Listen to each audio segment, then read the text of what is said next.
I think this might go down as one of the most disturbing photos in the history of free diving. This is the last picture of Nicholas Mevoli before he met a horrifying fate. You can almost tell from the expression on his face that he knew something really bad was about to happen to him. From training disasters to freak accidents to world record attempts gone wrong, this episode is a collection of free diving horrors. As always, viewer discretion is advised. Imagine standing on a sandy shore surrounded by the brilliant blue of the Bahamas. The air is warm, and the water at your feet is calm and clear. This was the scene on November 17, 2013, when Nicholas Mevoli, a 32-year-old from Brooklyn, New York, prepared for what would become his last free dive. He had come here for the vertical blue competition, a prestigious event in the world of free diving, and his goal that day was to break another American record. Free diving is a sport that pushes the limits of what the human body can do underwater. Unlike scuba diving, free divers don't use oxygen tanks. They take one deep breath, and then they dive as deep as they can into the ocean. It's a dangerous sport, and you've got to know your limits. But some divers like to push these limits further and further. And Nicholas was one of those divers. Dean's Blue Hole, where the competition was held, is the deepest known underwater sinkhole in the world. It drops down over 663 feet. Just imagine standing at the edge of a deep, dark well, the world's third deepest blue hole, knowing that once you dive in, you'll be surrounded by water. Only water without oxygen or any diving equipment other than a mask, fins, and wetsuit. Free diving is a sport where everything happens in silence. There are no splashes, no motors, just the sound of your heartbeat and the pressure of the deep water all around you. It's breathtaking, but also extremely dangerous, and Nicholas was about to dive into its depths. At 12:25 p.m., Nicholas floated on his back, mentally preparing himself. His breathing was slow and steady as he focused on filling his lungs with as much air as possible. He was about to attempt a dive called constant weight without fins.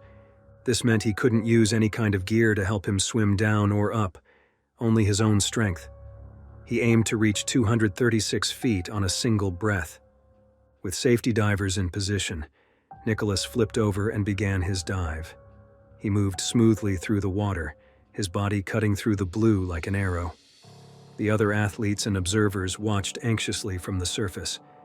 They tracked Nicholas's progress through sonar as he descended. Everything seemed fine until he hit about 223 feet.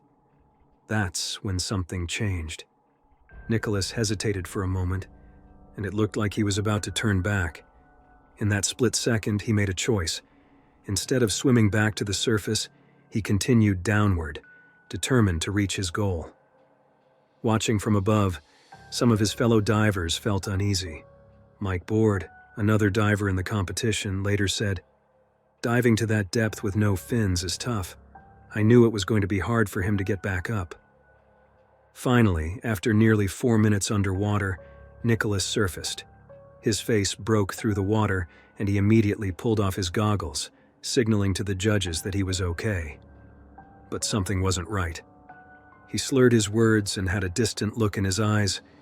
Then, without warning, Nicholas lost consciousness and slipped back into the water. The safety team jumped into action, pulling him out and onto a nearby platform. They worked quickly to revive him, performing CPR and other emergency procedures. For a few moments, his pulse came back, but it went again. After about 90 minutes, it became clear that they couldn't save him. Nicholas Mevoli was pronounced dead. It was a heartbreaking moment for everyone at the competition. Nicholas had become a well-loved figure in the free diving community. He was relatively new to the sport, but he had already made a huge impact, breaking records and pushing boundaries. Just a few months earlier in May, he became the first American to dive over 330 feet without any assistance. That dive had been a huge accomplishment. Some would say that there was an alarming event that was warning Nicholas just 2 days before his fatal dive. He had tried to dive 314 feet using a different method, called free immersion, where you pull yourself down and back up with a rope. But he couldn't reach his goal. When he resurfaced, he had blood in his mouth, a sign of what's called a lung squeeze. This happens when the pressure at depth causes capillaries in your lungs to burst. Even though the doctors cleared him to continue competing, that event might have affected him on a subconscious level. Nicholas's death was a shock to the entire freediving world. It was the first time someone had died during an international competition, and while the sport is dangerous by nature, it was still a tragic reminder of how quickly things can go wrong. And Nicholas wasn't the only free diver whose life ended in the depths of the ocean. Less than a year earlier, another diver, Audrey Mestre, lost her life in a record-breaking attempt off the coast of the Dominican Republic. Her story is just as heartbreaking. Audrey was already an experienced diver. She had broken records before, and in practice earlier that week, she had reached 558 feet, deeper than most humans will ever go. Audrey was just 28 years old when she was about to attempt a world record dive in one of the most extreme sports. Her goal was to descend to a depth of 561 feet on a single breath. No scuba tanks, no oxygen supply, just pure human will and a deep connection with the ocean. On October 12, 2002, Audrey Mestre stood on the deck of a boat off the coast of the Dominican Republic. The ocean stretched out endlessly in front of her, calm on the surface, but hiding the incredible depths she was about to explore. She wasn't just trying to set a personal record. She wanted to beat the world record held by her husband, Francesco "Pipin" Ferreras. Pipin reached 531 feet. Audrey and Pipin had been training together for years, and they shared a unique bond through their love of the sea. Freediving is not like other sports. There's no room for mistakes. As you dive deeper, the pressure increases dramatically, squeezing your lungs and slowing your heart rate. At the depth Audrey was aiming for, the pressure would be about 18 times what it is at the surface. Most people couldn't handle that, but for Audrey, it was a challenge she was ready to face. On that Saturday, everything seemed ready. 13 safety divers stationed themselves at different depths to monitor Audrey's dive and assist if needed. She planned to use a weighted sled attached to a cable to drop quickly to her target depth. Once there, she would inflate a balloon to bring her back to the surface within minutes. The dive was supposed to take less than 4 minutes, but things didn't go as planned. Audrey took a deep breath, filling her lungs, and grabbed the sled. She descended quickly, the world above vanishing as the water grew darker and colder. When she reached 561 feet, though, something went wrong. Her balloon didn't inflate properly and she wasn't coming back up. What was meant to be a fast dive turned into a 9-minute struggle. The safety divers knew something was wrong and rushed to help, but it was too late. Her husband, Pipin, dove down to save her. He pulled her the rest of the way to the surface, but by the time they reached the top, Audrey was unconscious. Despite immediate attempts to revive her, including CPR, Audrey never regained consciousness. The world had just lost one of its brightest stars in free diving. The news of Audrey's death shook the diving community to its core. Many people asked, what went wrong? The initial autopsy declared that she had drowned, but the full details of the incident took weeks to come to light. There were questions about whether the safety procedures had been followed properly. Some believed that there hadn't been enough safety divers in the water to react quickly. Others pointed out that medical help wasn't immediately available on the boat, which delayed proper treatment. Audrey's death sparked debates about the future of no-limits diving. This discipline, where divers use sleds to descend and ascend quickly, can take them to extreme depths that the human body wasn't built to handle. Critics of the sport, like former Italian freediving champion Umberto Pellizzari, argued that no-limits diving had become more of a thrill ride than a true test of skill. The risks were just too high. At those depths, the body experiences incredible stress. The heart rate drops to fewer than 20 beats per minute, and the lungs are compressed to a fraction of their normal size. Blood rushes away from the extremities, protecting the vital organs. It's an alien world down there, and it takes everything you have just to survive. Rudy Castanera, the president of a freediving organization, said it was clear something like this would happen sooner or later. The depths divers were reaching were starting to push the limits of what the human body could handle, and accidents were becoming more likely. Just like Audrey, another free diver, Stephen Keenan, would face his own battle with the depths. In 2017, Stephen Keenan was a well-known figure in the world of free diving. He wasn't just a skilled diver, he was a safety expert. He dedicated his life to helping others navigate the risks of deep diving. On July 22nd of that year, everything seemed perfectly planned for a dive at the Blue Hole in Dahab, Egypt. Stephen was ready to assist his friend and top Italian diver, Alessia Zecchini, as she attempted to cross one of the most dangerous underwater structures in the world, the Arch. Now, if you haven't heard of the Arch before, it's a natural underwater tunnel at about 180 feet down. Divers pass through this tunnel from one side of the Blue Hole to the other. It's beautiful but treacherous because of the depth and strong currents. Many divers have lost their lives there, underestimating the dangers. But with Stephen Keenan as her safety diver, Alessia felt confident. They had trained together, and Stephen had crossed the Arch many times before. In fact, Alessia was in top form. She had been training for the upcoming World Championship, and crossing the Arch in Dahab felt like an easy piece-of-cake dive for her. As her coach and friend, Stephen had organized everything down to the last detail. The safety team, made up of experienced instructors and divers, had rehearsed the dive over and over. The timing was key. Stephen was supposed to meet Alessia at the exit of the Arch and escort her back to the surface. Everything was planned, down to the second. But sometimes, even with the best planning, things can go wrong. Alessia began her dive, descending smoothly into the Blue Hole, following a carefully timed routine. The plan was for her to swim down using free immersion, meaning she pulled herself along a rope, then crossed the Arch using no fins. Stephen had told her to stay close to the reef wall to avoid bumping into the two technical divers filming her. Everything seemed to be going perfectly as she started crossing the Arch, but this is where the first thing went slightly off. Because Alessia had never crossed the Arch before, she wasn't familiar with the subtle changes in light that would tell her when she had exited. She kept swimming along the reef wall, not realizing she had already passed the middle. At this point, she was moving faster than expected, partly because of the depth. The Arch is located 180 feet below, where divers become negatively buoyant and sink faster than planned. Meanwhile, Stephen was preparing for his part of the dive, a variable weight dive, where he would descend with the help of weight to meet Alessia as she exited the Arch. But then something unexpected happened. Right before his descent, Stephen asked for an extra 10 seconds. No one knew why or asked questions at that moment.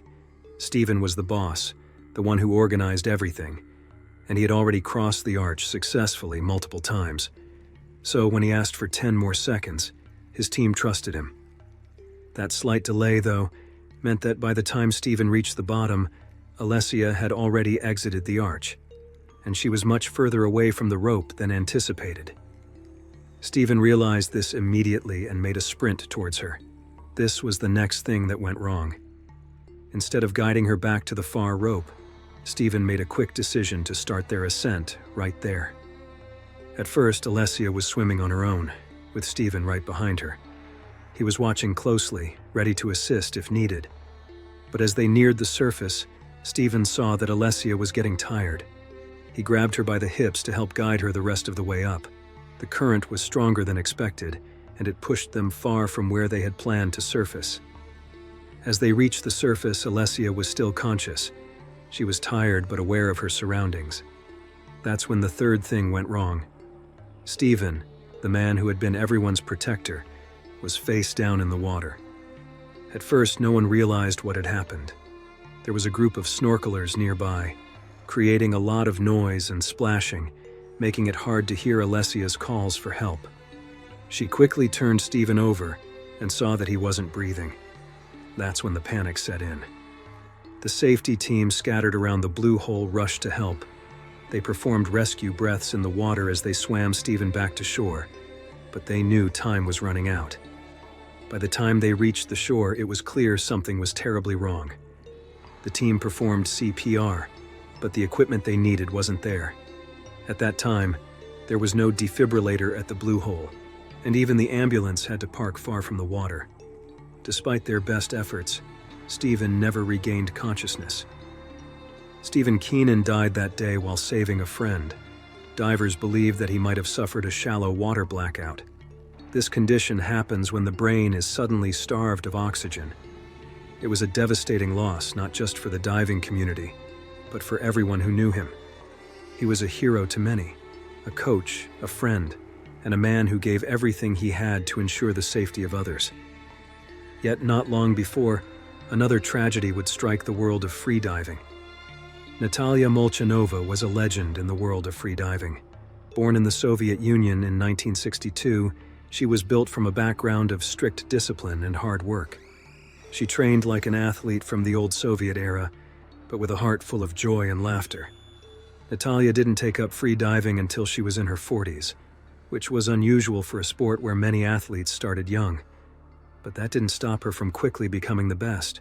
She pushed boundaries that no one thought possible for a woman her age, or for anyone really. Over her career, Natalia broke 41 world records and won 23 world championships. She was known for her remarkable consistency and calmness under extreme pressure. She wasn't just known for her physical abilities, she also developed mental techniques to stay calm and focused under pressure. One of these techniques was something she called attention deconcentration. It was a form of meditation that allowed her to spread her focus across her whole environment instead of zeroing in on one thing. She said this helped her stay relaxed and aware of her body's condition while diving. Natalia believed this mental strength was just as important as physical training. By the time she was 53, Natalia was considered the greatest free diver in the world. Her nickname, the Machine, came from her ability to outlast nearly anyone in the sport. Whether it was constant weight diving, where divers must swim back up with the same weight they brought down, or no limits diving, where a sled pulls them deep underwater, Natalia dominated in every discipline. Even though Natalia was a master of staying calm and controlling her breath, the ocean is always unpredictable.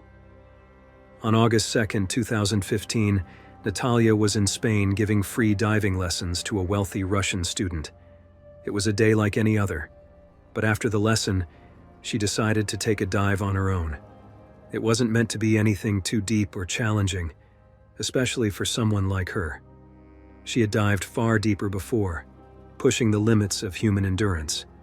But this time, things went wrong. No one knows exactly what happened during that dive. Natalia didn't have safety spotters with her, which is common for non-competition dives. After all, she was the most experienced diver in the group, and it seemed like a routine dive. But when she didn't come back to the surface, her fellow divers began to worry. They searched, but Natalia had disappeared. For days, search teams scoured the waters off the coast of Spain, but they never found her body. It's believed that strong underwater currents may have swept her away, or that she could have lost consciousness deep underwater. In the world of free diving, blackouts are always a threat, especially if the body is deprived of oxygen for too long. Without safety divers to assist, even the best free divers can be lost to the ocean. Natalia's disappearance was a huge shock to the diving community. How could someone so skilled, so disciplined, and so strong vanish during what seemed like a simple dive? Her son, Alexei Molchanov, who was a world champion freediver as well, kept looking for her for days. He finally accepted that his mother was gone after a long search. That was a heartbreaking moment for him, for their family, and for everyone who had admired Natalia. Many speculated about what exactly went wrong. Some thought the powerful currents off the coast of Spain might have been too strong, even for someone as experienced as Natalia. Others wondered if she had suffered a shallow water blackout, a dangerous condition that occurs when a diver loses consciousness before reaching the surface. Whatever the cause, Natalia was gone, lost to the depths that had defined her incredible life. And so Natalia Molchanova joined the list of diving legends lost to the deep. 1 week later, another diver would attempt his own world record dive and face a tragic end as well. Guy Garman, better known as Doc Deep, was no stranger to pushing boundaries. On August 15, 2015, he was attempting what many divers would consider unthinkable, breaking the world record by diving to 1,200 feet off the coast of Saint Croix in the U.S. Virgin Islands. But this dive wasn't just about setting a record for Garmin. It was a test of human limits and the culmination of years of planning and preparation. However, despite his dedication and careful planning, things went terribly wrong, and Garmin would not surface alive. Garmin was 56 years old and had only been diving for about 4 years, but his passion for the sport burned bright. He was an otolaryngologist, a specialist in ear, nose, and throat. His medical background gave him a unique perspective on how the human body could adapt to extreme underwater conditions. Diving had become more than just a hobby for him, it was an obsession. Garmin had already made deep dives in the past, reaching 813 feet on a previous attempt. This time he was ready to go even further. As Garmin and his team prepared for the dive, everything seemed in place. They had spent 2 years planning, rehearsing, and assembling a support team that included his son, Kip, and his wife. Garmin's dive would follow a carefully mapped-out plan. He would descend to about 656 feet with his support divers, then continue alone to the 1,200-foot mark. Once there, he would grab a depth marker to prove he had made it, and ascend back to the 656-foot level, where his team would meet him for the final leg back to the surface. But deep diving at this level comes with extreme risks. The deeper you go, the more the pressure builds. At 1,200 feet, the pressure is 35 times greater than at the surface. It's like the weight of 3 elephants pressing down on you. This immense pressure can crush a person's lungs, and at these depths, even thinking clearly becomes difficult due to a condition called nitrogen narcosis. This happens when nitrogen from the air tanks builds up in the bloodstream, causing confusion and a sense of euphoria that can cloud judgment. To combat this, divers use a special gas mixture called trimix, which reduces nitrogen levels. But even with these precautions, the risks are severe. There's also the danger of decompression sickness, or the bends. When a diver descends deep into the ocean, their body absorbs nitrogen. If they ascend too quickly, the nitrogen can form bubbles in their bloodstream, leading to intense pain, organ damage, or even death. To prevent this, divers must make decompression stops, pausing at various depths on the way back up to allow their body to safely release the built-up nitrogen. Garmin knew this well, and his dive plan included time for decompression stops on the way back up. Garmin had 5 tanks strapped to his back, filled with trimix, oxygen, nitrogen, and helium for deep dives beyond 100 feet. He planned to descend at 100 feet per minute, aiming to reach 1,200 feet in 12 minutes. The team carefully measured the dive line and anchored it to the ocean floor. They double-checked everything and felt confident. At 6 a.m., Garmin and his support team entered the water. The descent went according to plan at first. The team followed him down to the 656-foot mark, where they stopped, and Garmin continued alone. His task was simple: follow the dive line to the bottom, grab the marker, and return. Garmin felt unease as he descended into the inky blackness. The familiar weight of his gear seemed heavier. The isolation was overwhelming. The pressure squeezed at his chest, and his mind raced with 1,000 worries. He fought against the urge to panic, focusing on his breathing and the dive line. The team on the surface expected him to meet them at the 656-foot level after about 38 minutes, but the minutes stretched into an hour, and then 2. As time ticked on, there was no sign of Garmin or even bubbles rising from the depths. His support divers quickly began to search deeper, hoping to find him. The situation became more critical with each passing minute.